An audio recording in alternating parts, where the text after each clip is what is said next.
En traitant les opposants aux méga-bassines d'éco-terroristes, Gérald Darmanin, ministre de l'Intérieur, criminalise et stigmatise les militants écologistes.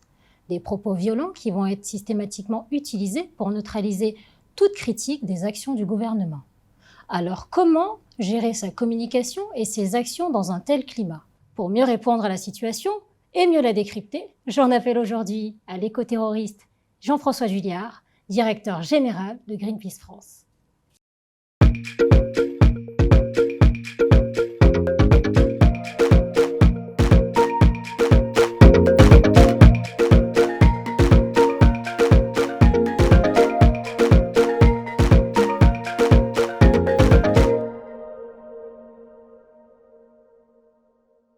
Jean-François Juillard, bonjour. Bonjour. Alors vous êtes directeur général de Greenpeace France depuis 2012 et anciennement secrétaire général de Reporters sans frontières.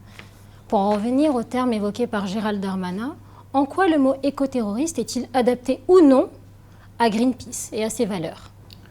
Ce terme-là n'est absolument pas adapté à Greenpeace, mais pas plus à tous les militants écologistes qui se battent aujourd'hui pour la préservation de l'environnement. Le terrorisme, il faut se souvenir de ce que c'est. Le terrorisme, ce sont des attentats meurtriers contre des gens, des victimes innocentes, dans le but de terroriser une population. On n'est pas du tout dans ce registre-là. Et Gérald Darmanin le sait bien. Donc quand il emploie ce mot-là, c'est justement pour délégitimer ce mouvement-là, pour saper toute la mobilisation qui est de plus en plus forte sur les questions climatiques et environnementales.